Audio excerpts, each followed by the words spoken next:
Hello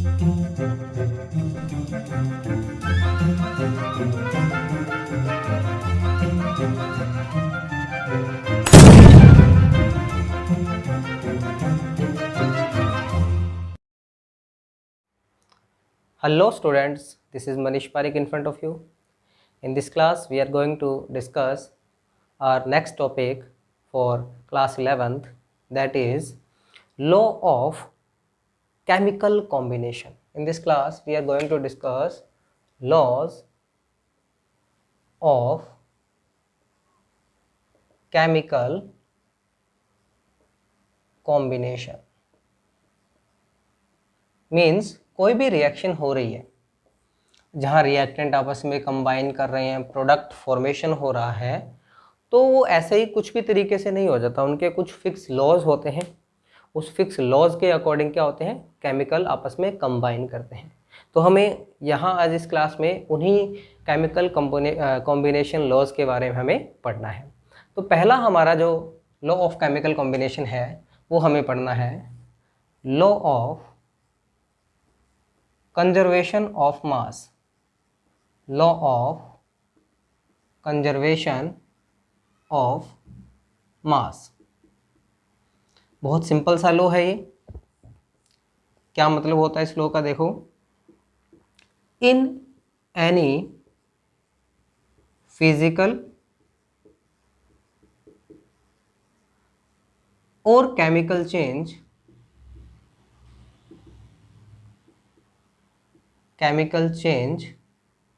the mass of the product is always equal to the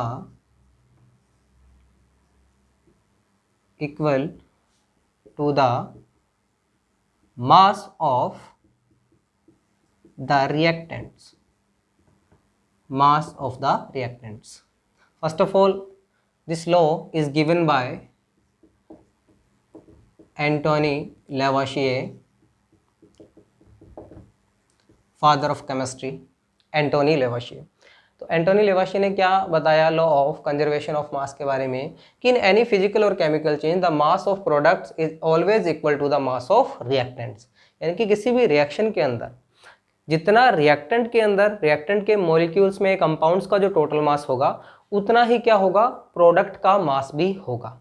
जैसे हम बात करें, मान लीजिए कार्बन रिएक्टेड टू ऑक्सीजन और हमारे पास क्या बना, CO2 बना। तो यहाँ अगर हम कार्बन की बात करें तो यहाँ पे 12 ग्राम ऑफ कार्बन, और ऑक्सीजन की बात करें तो 32 ग्राम ऑफ ऑक्सीजन आपस में कंबाइन हुए। तो यहाँ पे क्या बना, 12 प्लस 32 44। तो यहाँ भी कितना है, 44 ग्राम कार्बन डाइऑक्साइड, और यहाँ पे टोटल वेट कितना है, 44 ग्राम। यानी कि कार्बन और ऑक्सीजन आपस में कंबाइन हुए क्या बना दिया, CO2 बना दिया। तो यहाँ पे रिएक्टेंट का वेट कितना था, 44 ग्राम, प्रोडक्ट का भी वेट कितना था, 44 ग्राम। तो ये क्या था, लॉ ऑफ कंजर्वेशन ऑफ मास, कि जितना रिएक्टेंट का मास होगा उतना ही क्या होगा, प्रोडक्ट का मास होगा। इसके लिए एक छोटी सी एक्टिविटी भी होती है लैब में, वो देखते हैं किस प्रकार होती है। कुछ इस तरीके से हमारे पास एक अपरेटस होता है,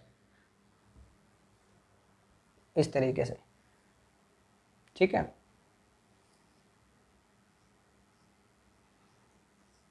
मान लीजिए यहां हमने फिल कर लिया AgNO3 और यहां हमने फिल कर लिया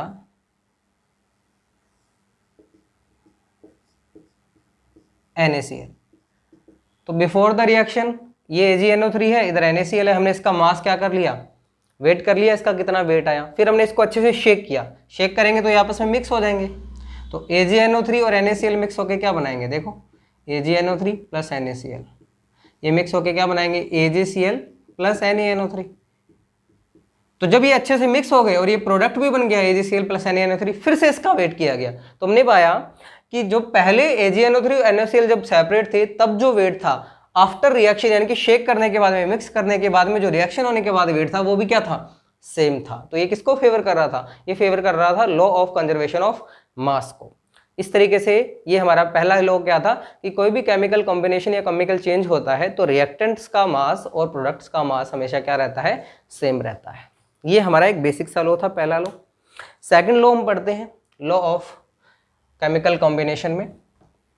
देखो सेकंड लॉ हमारा क्या है, लॉ ऑफ डेफिनेट प्रोपोर्शन, और लॉ ऑफ हम बात करें कि कांस्टेंट कंपोजिशन, इसको लॉ ऑफ डेफिनेट प्रोपोर्शन भी बोलते हैं और कांस्टेंट कंपोजिशन भी बोलते हैं।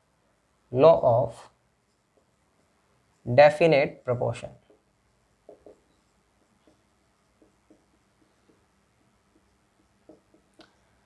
क्या है ये लॉ ऑफ डेफिनेट प्रोपोर्शन? तो लॉ ऑफ डेफिनेट प्रोपोर्शन होता है इन केमिकल कंपाउंड,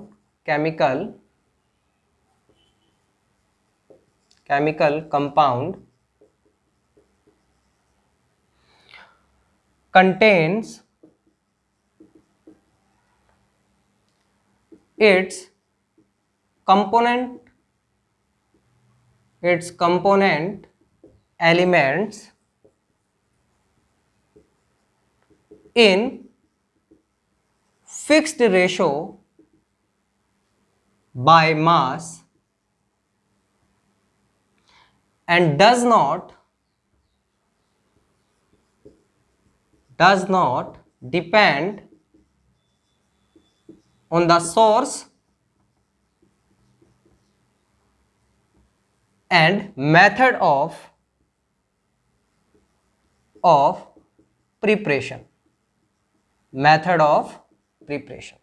तो क्या है सेकंड हमारा, सेकंड लॉ है डेफिनेट प्रोपोर्शन। डेफिनेट प्रोपोर्शन का मीन्स क्या हो गया कि कोई भी केमिकल कंपाउंड जब बना तो वो किन्हीं न किन्हीं कॉन्स्टिट्यूएंट एलिमेंट से मिलकर बना होगा।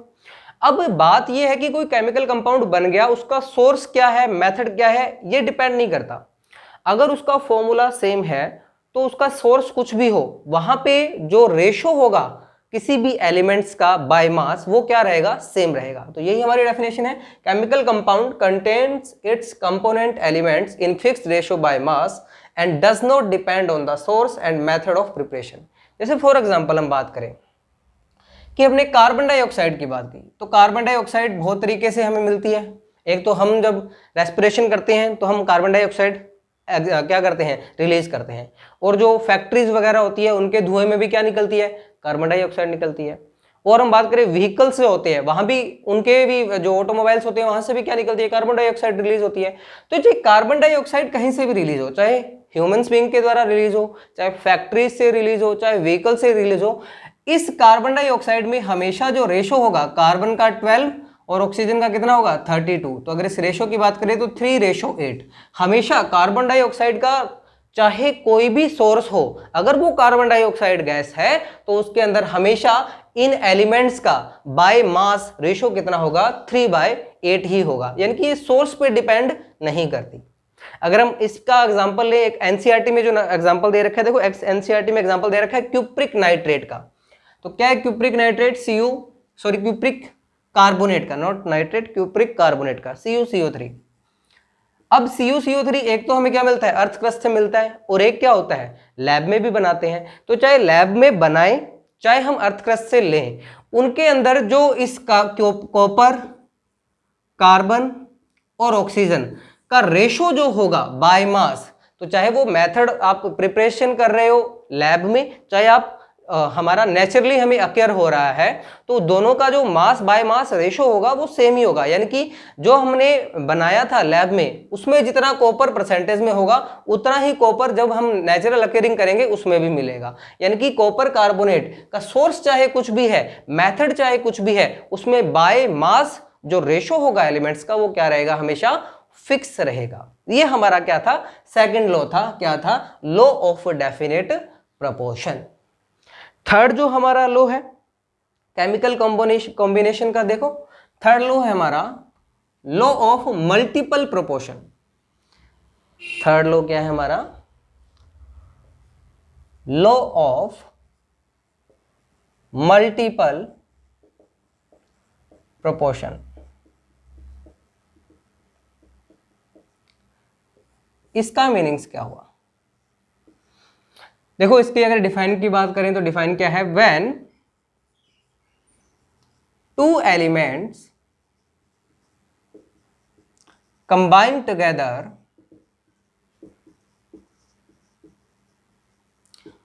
To form more than one compound, then the element, when two elements combine together to form more than one compound, then the element combine with the fixed mass of another element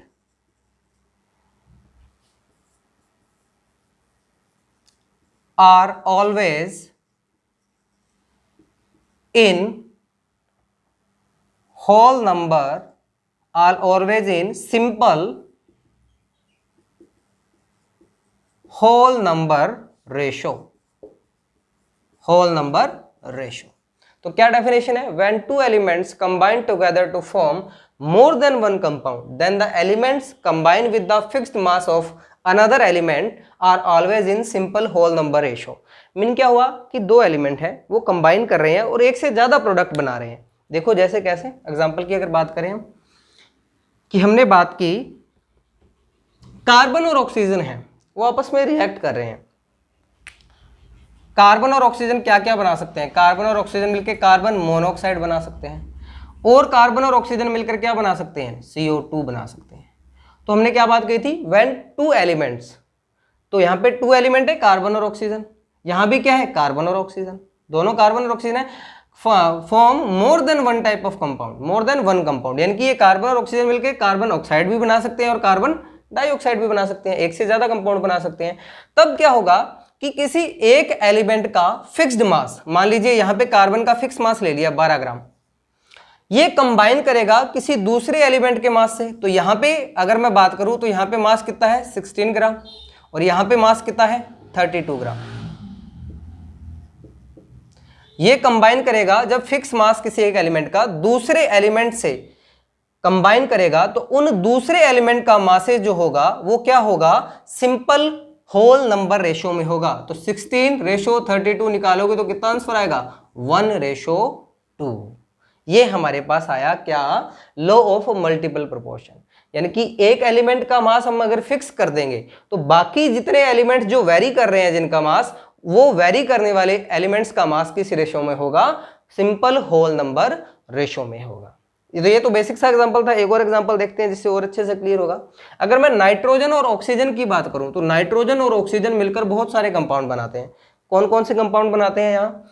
एक तो बनता है N2O, nitrous oxide, जिसको लाफी gas बोलते हो. एक होता है nitric oxide, nitrogen die nitrogen try oxide. एक होता है नाइट्रोजन डाई ऑक्साइड, एक N2O5 डाई नाइट्रोजन पेंटा ऑक्साइड. अगर मैं बात करूं मास ऑफ नाइट्रोजन, यहां हम लिखते हैं मास ऑफ नाइट्रोजन, और यहां हम लिखते हैं mass of oxygen, mass of oxygen. तो देखो नाइट्रोजन का मास, एक नाइट्रोजन का कितना होता है? 14 ग्राम, टू नाइट्रोजन का 28 ग्राम. यहाँ पे एक नाइट्रोजन है तो 14 ग्राम, यहाँ पे दो नाइट्रोजन है तो 28 ग्राम, यहाँ पे एक नाइट्रोजन है तो 14 ग्राम, यहाँ पे दो नाइट्रोजन है तो 48 ग्राम. अगर मैं ऑक्सीजन की बात करूं तो यहाँ एक ऑक्सीजन है, कितना? 16 ग्राम. यहाँ भी एक ऑक्सीजन है 16 ग्राम, यहाँ पे तीन ऑक्सीजन है 48 ग्राम, यहाँ पे दो ऑक्सीजन है 32 ग्राम, और यहाँ पे 5 ऑक्सीजन है, दैट मीन्स 80 ग्राम. अब मैं क्या कर रहा हूं? किसी भी एक एलिमेंट का मास क्या कर दो? फिक्स कर दो. मान लीजिए मैं नाइट्रोजन का मास फिक्स कर देता हूं 14.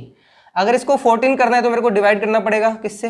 2 से. अगर इसको 2 से डिवाइड करेंगे तो ये भी क्या होगा? 2 से डिवाइड होगा. अब ये तो 14 ही है तो एज इट इज पड़ा रहेगा, तो ये भी एज इट इज पड़ा रहेगा. इसको 14 करना है तो क्या करना पड़ेगा? 2 से डिवाइड करना पड़ेगा, तो इसको भी 2 से डिवाइड करना पड़ेगा. ये कितना आएगा? 24. ये 14 ही है तो ये भी क्या पड़ा रहेगा? एज इट इज पड़ा रहेगा. इसको हमें 14 करना है तो 2 से डिवाइड करना पड़ेगा, तो ये भी क्या होगा? 2 से डिवाइड होगा. तो देखो जब मैंने एक एलिमेंट का क्या कर दिया? मास फिक्स कर दिया 14 ग्राम, तो मेरे पास यहाँ पे क्या रेशो आया? 8, 16, 24, 32, 14. इनका रेशो क्या आएगा? 1:2, 3, 4, 5. तो जैसे ही, तो सिंपली हमारी डेफिनेशन क्या थी कि जब दो एलिमेंट्स कंबाइन करके एक से ज्यादा कंपाउंड बनाते हैं तो किसी एक एलिमेंट का जो फिक्स मास कंबाइन करेगा दूसरे एलिमेंट से वो सारे के सारे किस में होंगे, होल नंबर रेशो में होंगे। तो जैसे ही आपने नाइट्रोजन को फिक्स किया 14 ग्राम, तो ऑक्सीजन का किस में आ गया, 1:2:3:4:5 के अंदर आ गया। ये क्या था हमारा, ये हमारा था लॉ ऑफ मल्टीपल प्रपोर्शन। तो ऐसे कई बार क्वेश्चन पेपर में ऐसे आता है कि आपको एक क्वेश्चन दे देंगे तो बताएंगे इस रिएक्शन के अंदर कौन सा लॉ फॉलो हो रहा है। तो ध्यान देना, जहां हमारे पास 2 एलिमेंट्स की बात कर लें, आगे हम पढ़ेंगे वहां 3 एलिमेंट्स भी आएंगे, वो नेक्स्ट क्लास में पढ़ेंगे। जब भी हमारे पास 2 एलिमेंट्स की बात करें और वहां पे कोई बात हो रही हो रेशो से रिलेटेड, मास से रिलेटेड, तो हमारा कौन सा लॉ फॉलो करेगा, वहां हमारा लॉ फॉलो करेगा लॉ ऑफ मल्टीपल प्रपोर्शन। तो ये हमारे आज 3 लॉज पढ़ लिए। कौन कौन से, law of conservation of mass, second हमने पढ़ा लॉ ऑफ डेफिनेट प्रोपोर्शन, और थर्ड हमने पढ़ा लॉ ऑफ मल्टीपल प्रोपोर्शन। बाकी हम नेक्स्ट क्लास में पढ़ेंगे। Thank you so much.